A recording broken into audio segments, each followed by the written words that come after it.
In this video tutorial, we will be talking about the area command and the area command options, add and subtract. There are two things we have to discuss before we begin using the area command. The first one is the pedit command. The pedit command is a polyline edit command. And if we're going to use the area command for the add and subtract feature, we can only use that command on objects that are mathematically closed polylines. And so we will demonstrate how to turn the green geometry on the screen into mathematically closed polylines. The second thing we have to understand is how AutoCAD gives us the answers to the area commands that we're using is based on how the units and the precision are set up.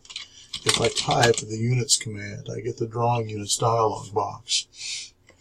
Right now it's set to architectural, and here's all the different options. Now the first thing we're going to do requires this precision because we want our answers in square feet with 2 decimal places after, and that setup will give us that. How do I know that? Well, I have a little cheat sheet here that talks about what the precision settings in architectural will give you when you're asking the area command for answers. So we want square feet, 2 decimal places, we set it to the 0, or 0 feet dash 0 inches. So first thing we will do is we will type pedit, because we need to change these lines on the screen here into closed, mathematically closed polylines. Because I have more than one line, I'm going to click the multiple option, and I'm going to put a window around everything that's green. I'm going to hit enter, and then it asks me, do you want to convert these lines, arcs, and splines to polylines? And of course I do, and within the chevrons is the Y for yes. So that's what it's going to do if I hit enter. I'm going to accept what is called the default. And then I'm going to join them. And it asks me interfuzz distance. Just accept whatever you give me. And hit enter. So now when I hover my cursor over it, everything is a solid one entity unit. See that? Okay. So we then have successfully converted our regular lines, arcs, splines into mathematically closed polylines. The next thing we have to do is set our units, which we already did, but I'll pull it up one more time. The architectural and the 0 precision, I know from experience, will give that to me. We've also said right here, hey, the hint to this is architectural and 0 inches for question number 1. So I'm going to hit OK. And so question number 1 right here says, state the area of the outer shell. So I'm going to go area, and I'm going to click on object. I'm going to click out here. And it says we have 925.83 square feet.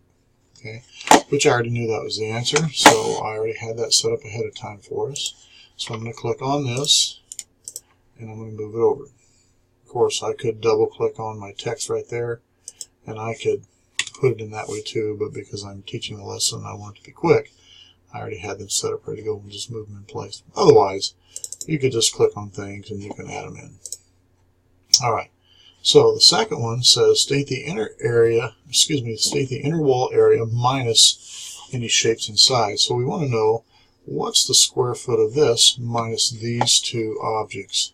That could be like a plumbing chase, electrical chase, that's an elevator shaft. So that's what we'll be doing. But I have to read up here first. Says number 2, the answer to question, the answers to questions 1 and 2. It's right here. Answers to question 1 and 2 to be in area measure of square feet as shown for the question. Provide answers to an accuracy of 2. So it's going to look the same as this. So we don't have to change anything. So I'm going to go area. Now here's going to be a little different, and here's why we had to turn this into a mathematically closed polyline. I'm going to go add area. Then I'm going to go object. This is the object I want to add. It turns green. I'm going to hit enter because I can select more than one thing. Then I'm going to go subtract area, object.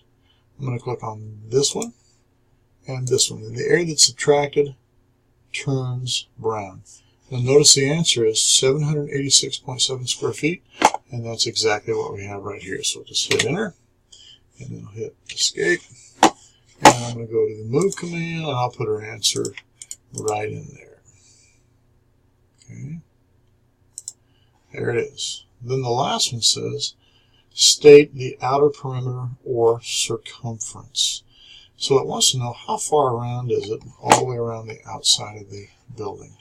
And it says the answer to question 3 is to be feet and inches only as a linear distance with an accuracy of 3 decimal places. And I've told you we need to set it to 1/8. So I'm going to go to units. Oh, made a spelling error. Units. Here we go.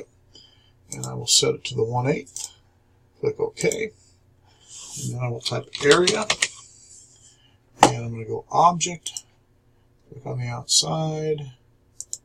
And we can see it gives us 130 feet, 8 inches, which is what my answer was right there. So I'm going to go copy. Click right here. And move that over. And there we go. We now have completed the tutorial, but that's how you use the area command with the pedit and the units.